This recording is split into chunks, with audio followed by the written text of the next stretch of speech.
Welcome to On the Case with Detective Alex Cardinale. Detective Alex Cardinale breaks down some of the worst crimes that shocked the United States of America and the world. Crimes such as mass shootings, murders, robberies, and rape will be discussed.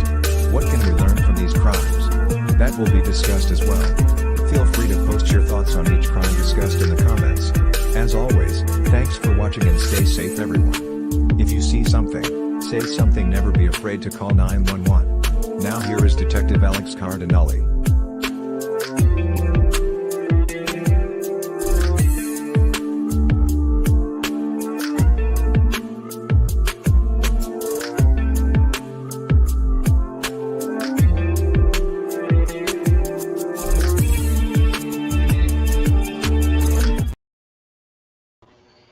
Hello everyone! Welcome to an all-new episode of On the Case with me, Detective Alex Cardinale.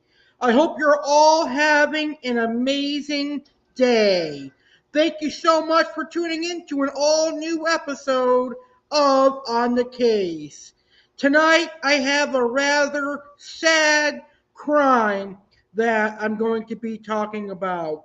Anytime I have to talk about the murder of a young child, it's going to be especially tough.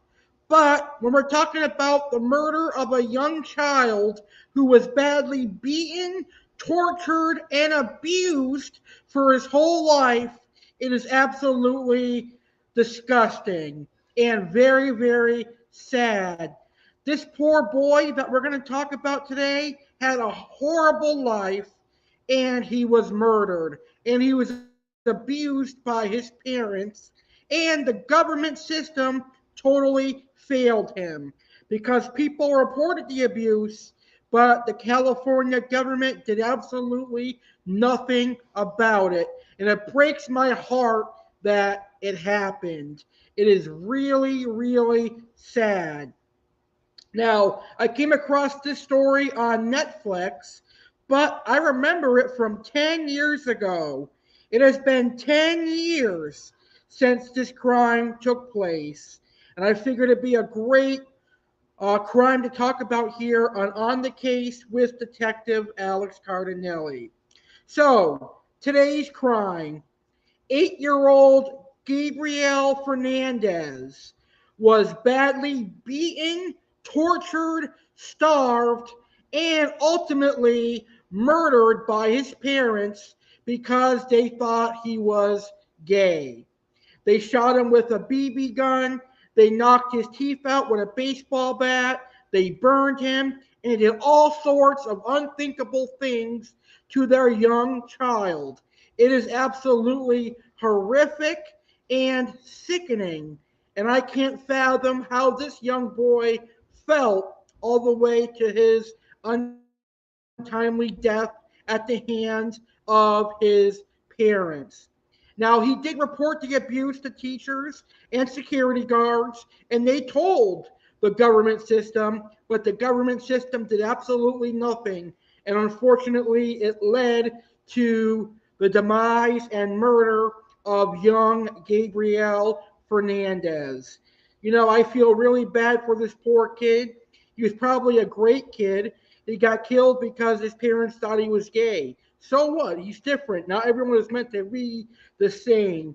It's such a sad, sad murder that we're going to talk about tonight. So, tonight I'm going to tell you everything you need to know about this case, and then I'm going to give my thoughts on this case at the end of the show. So, feel free to post your thoughts on this case in the comments below. So, without further ado, let's go ahead and get this show started. And we're going to start with what to know about this case. And let's start with the victim. The victim was 8-year-old Gabriel Fernandez, who was an 8-year-old boy from Palmdale, California, who had been abused and tortured over a period of months. And he was murdered by his mother, Pearl Cynthia Fernandez, and her boyfriend, Isaru Agari. from who he had received a beating 2 days earlier. Now, throughout Fernandez's 8-month stay with his mother and her boyfriend, multiple people reported signs of abuse to social workers with the Los Angeles County Department of Children and Family Services and the Los Angeles County Sheriff's Department. However, Fernandez was never removed from the household. This led to concerns over the effectiveness and efficiency of social services in Los Angeles County and led to 4 social workers being criminally charged in Los Angeles Superior Court. All charges were later dropped. So, here is some more information about our victim. Gabriel Danielle Fernandez was born on February 20th, 2005 to Arnold Contreras and Pearl Fernandez. Shortly after birth, Gabriel was put in the custody of his great uncle on his mother's side, Michael Lemise Carranza, and his partner, David Martinez. They continued to raise Fernandez for 4 years. In 2009, 4-year-old Gabriel moved in with his grandparents due to his grandfather's objection to Carranza's and Martinez's same-sex relationship. He lived with his grandparents until 2012 when his mother, Pearl Fernandez, and her boyfriend, Izuru Aguiar, regained physical custody of him despite concerns for his welfare expressed by the family. So the family knew that Pearl and her boyfriend were very abusive and they were afraid for Gabriel, yet they still allowed Gabriel to go with their parents. So here is an image of our victim. Unfortunately, this victim died. This is 8-year-old Gabriel Fernandez, who was tortured over a period of months, burned, shot with BB guns, and he had multiple injuries. Eventually, he died at the hands of his parents. Now, here is an image just outlining how many injuries this poor 8-year-old boy sustained at the hands of his parents. So, if we look at the image, we can see that multiple parts of his body are swollen, multiple parts of his body have bruising, multiple parts of his body have skin missing, and he was shot with a BB gun in the head and the genital area, which is absolutely disgusting. I can't believe someone would be so heinous to do that. So this is the autopsy report for 8-year-old Gabriel Fernandez. This poor boy suffered his whole life, and his death was very unfortunate, but he suffered until the day he died, and I feel really bad about that there are some evil people in the world that can do this to an 8-year-old boy. And I am firm in the belief that some people should keep their goddamn legs closed and not have kids if they don't want kids. Because someone like this, Gabriel Fernandez, did not ask to be born and he did not ask to be abused. So that is our victim for today's show. Let's learn about our perpetrators. Up first is the mother. Pearl Cynthia Fernandez was born on August 29th, 1983, to Robert and Sandra Fernandez. During her childhood, her father was in and out of jail, and Fernandez has claimed that her mother did not love her and would hit her as a child.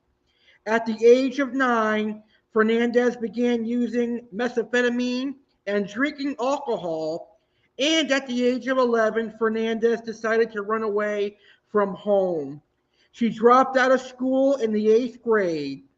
As a teenager, Fernandez claimed that her uncle attempted to rape her, and that some men had held her hostage for a period of days, taking turns raping her, which led to her having suicidal thoughts while at the hospital recovering. She has 4 children with Arnold Contreras, including Gabriel. When Gabriel was born, she abandoned him at the hospital 3 days after his birth, however. She regained custody of Gabriel in 2012. Additionally, she claims that many of her romantic partners, including Aguiar, were abusive to her. However, Elizabeth Carranza, Fernandez's aunt, and her husband claim that Fernandez falsely portrays herself as a victim and that it was Fernandez who was abusive and controlling towards her romantic partners. Additionally, Fernandez had pending charges against her for threatening to stab Arnold Contreras. In the months following Gabriel's death, Pearl reported abusing the opioid drugs Oxycontin and Norco. Fernandez has been diagnosed with several mental health issues, including a depressive disorder, developmental disability, a possible personality disorder, and post-traumatic stress disorder. In 2011, Fernandez took a cognitive ability test, scoring in the 3rd percentile in the verbal comprehension portion of the test, which is on par with a typical 2nd grade student. Wow. So, that is the first perpetrator. That is the mother of Gabriel Fernandez. Now let's learn about the stepfather and the one that actually killed Gabriel. And his name is Izaru Aguiar, also known as Tony Aguiar, was born on June 13, 1980. Aguiar repeated 2 grades in school and ultimately dropped out, implying a possible learning disability. He worked for Woodland Park Retirement Hotel, where he was a caregiver and a driver. Executive director of the retirement home and former boss of Aguiar, Susan Westbarth, described him as a quiet, down-to-earth, nice person, always willing to help.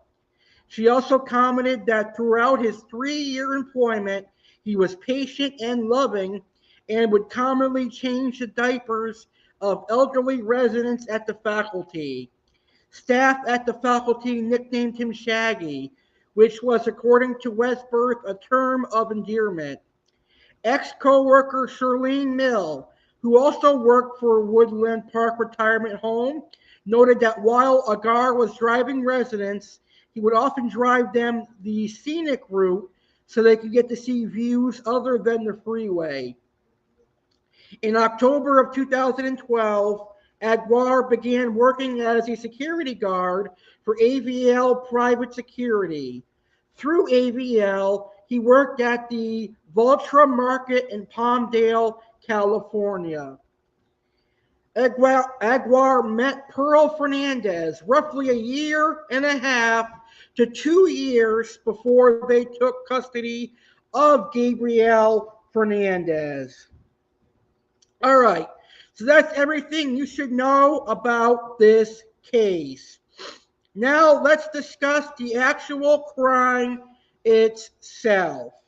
So here is the crime. Here is what we should know about what happened to 8-year-old Gabriel Fernandez. Throughout his 8-month stay in the household of Pearl Fernandez and Issarer Aguari, Gabriel Fernandez was systematically abused and tortured.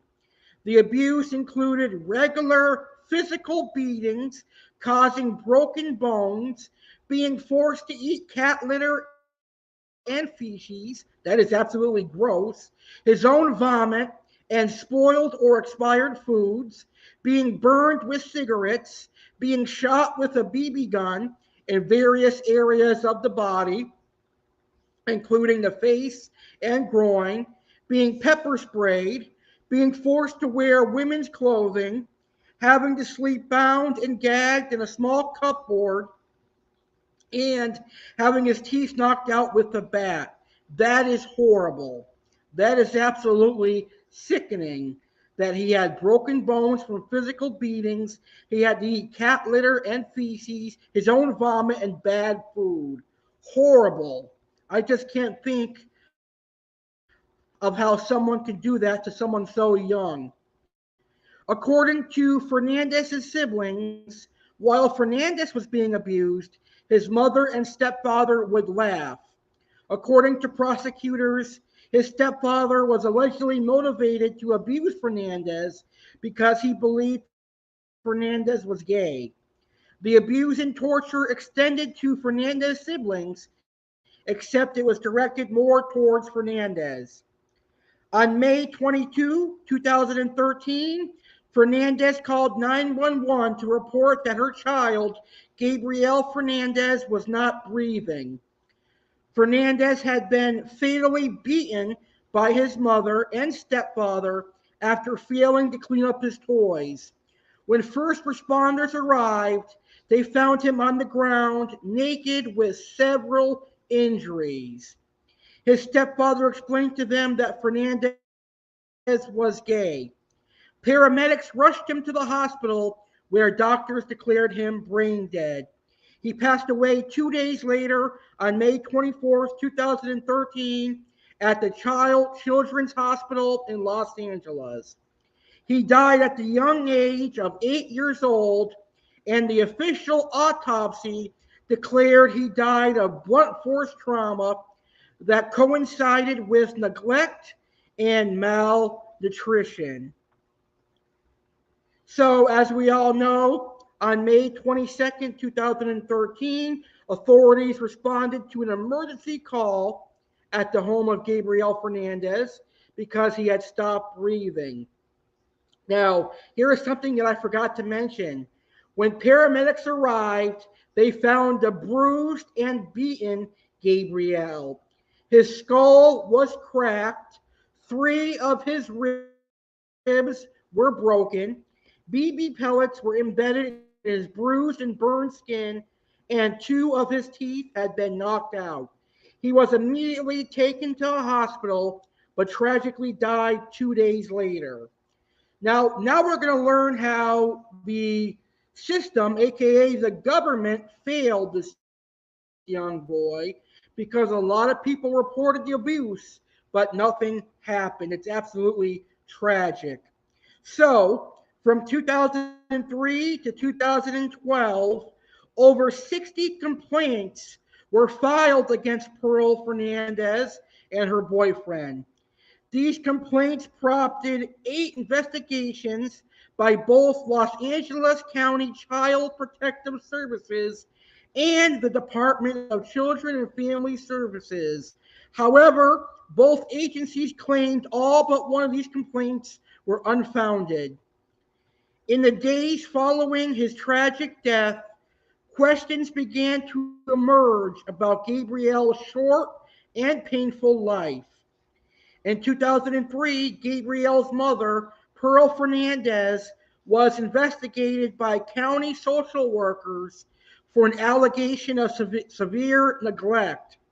She and her son, the elder sibling of Gabriel, were involved in a car accident in which her son suffered a head injury because he was not wearing a seatbelt.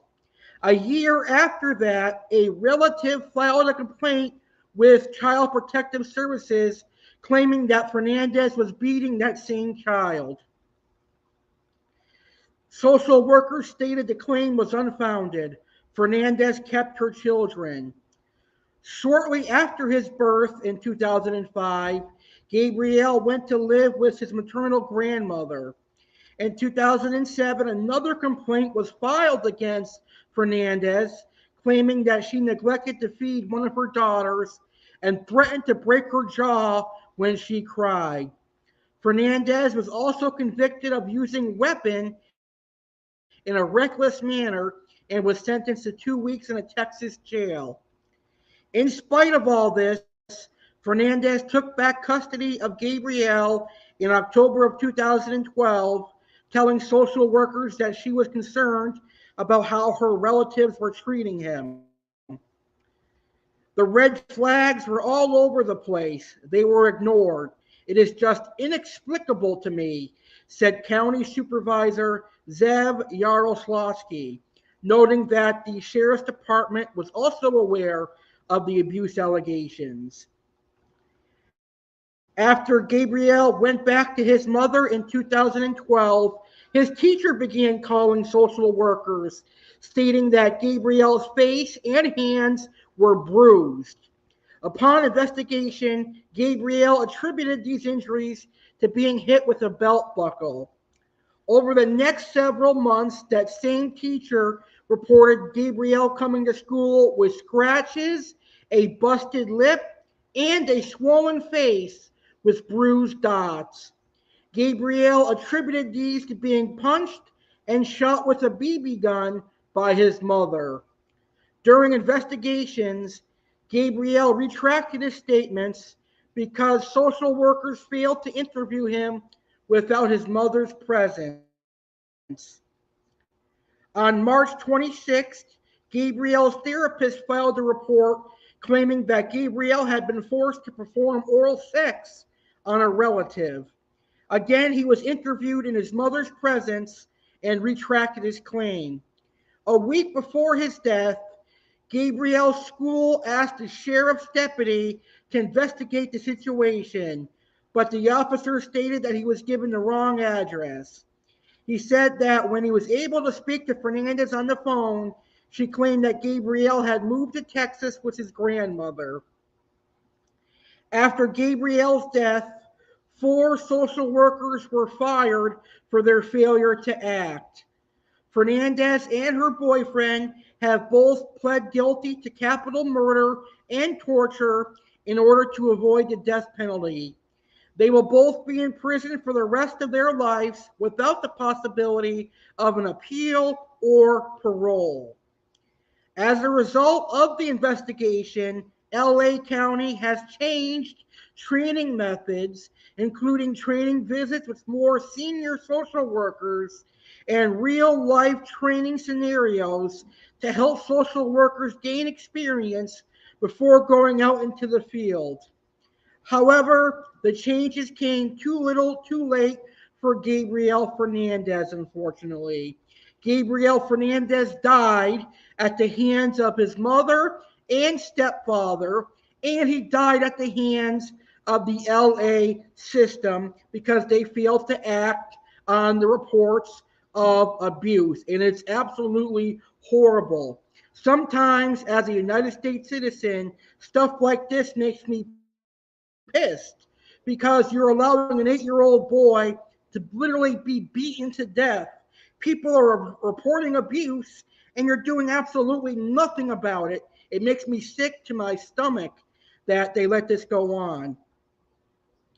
Anyway, on May 23rd, 2013, Pearl Fernandez and Aguiar were arrested. Fernandez was arrested for felony child endangerment, while Aguiar was arrested for attempted murder. However, when Gabriel died, Fernandez and Aguiar were both charged with first-degree murder with special circumstances of torture.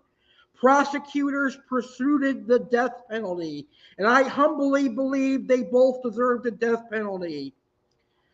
Pearl Fernandez pleaded guilty on February 15th, 2018 to her charge as part of a plea deal to avoid the death penalty and was sentenced to life imprisonment without the possibility of parole. In court, she stated, "I want to say I'm sorry for what happened. I wish Gabriel was alive.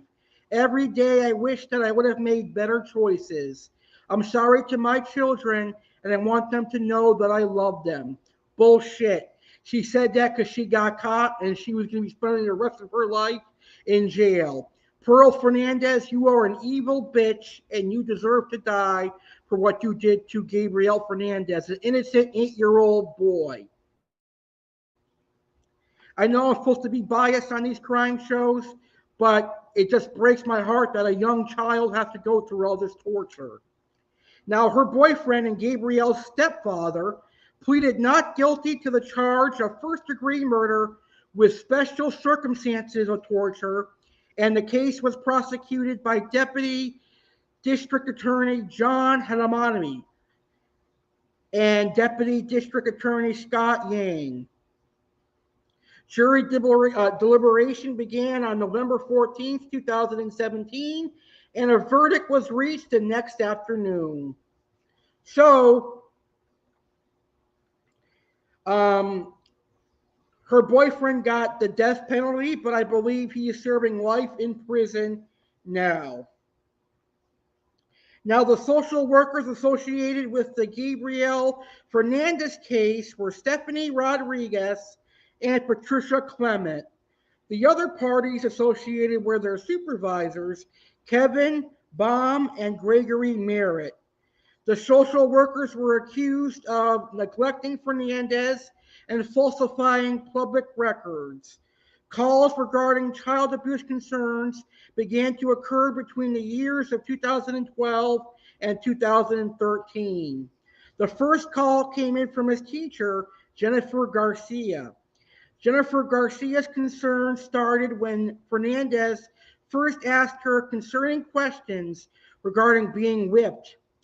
Garcia reported her concerns to the Child Welfare Hotline.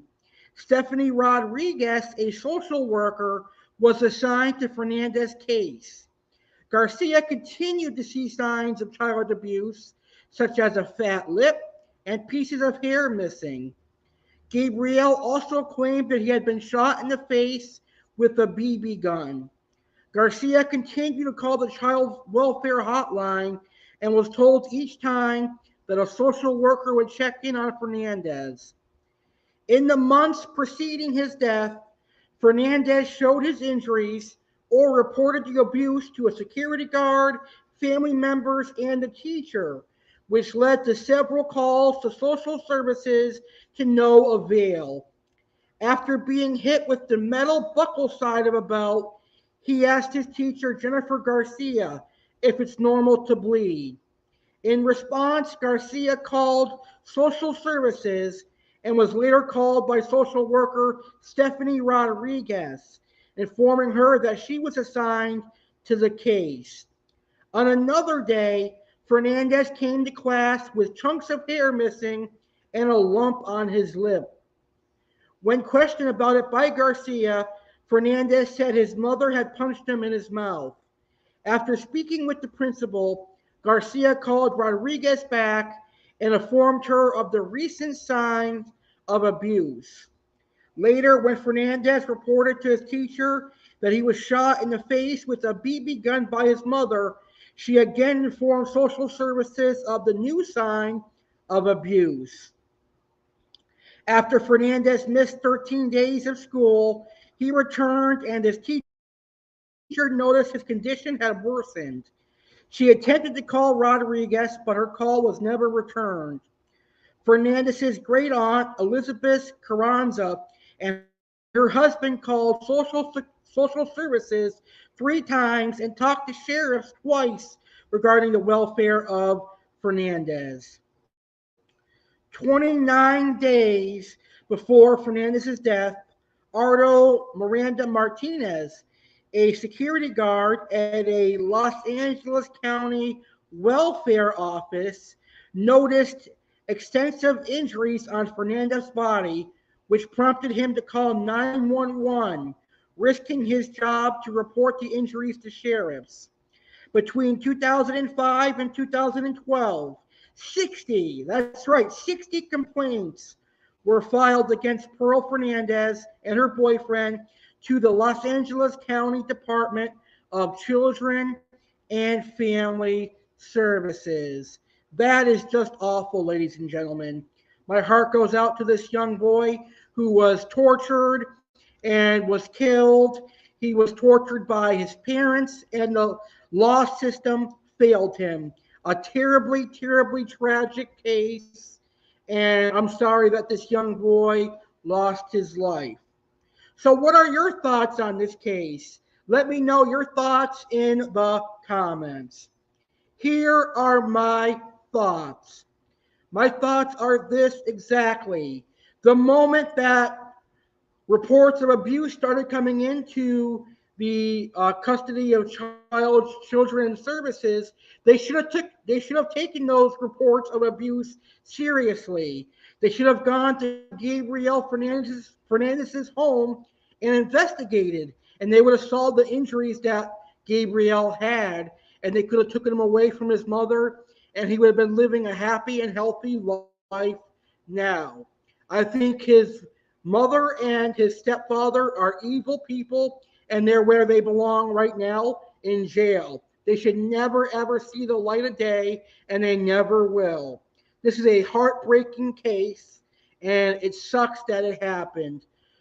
My thoughts and prayers go to the Fernandez family, who lost a beautiful young boy who was taken too early. He had a horrific life, and it sucks that it happens. Some people just need to keep their legs closed and not have sex, because this is a good example of that. So very, very sad case here.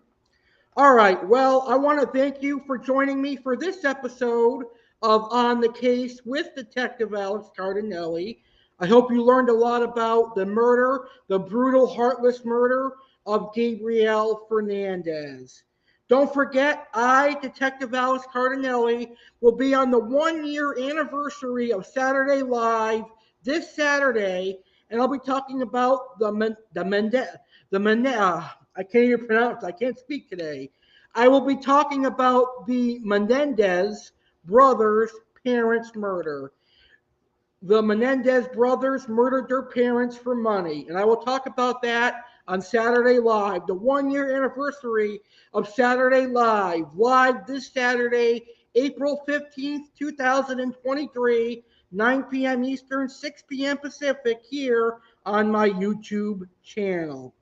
Now, if you see a crime, say something. If you see something, say something. You could prevent another incident like this one that we talked about. Never be afraid to call 911. If you enjoyed this video, please give me a thumbs up and share this video on social media. Until the next episode of On the Case, stay safe, everyone, and call 911 if you see a crime being committed. Good night, everybody.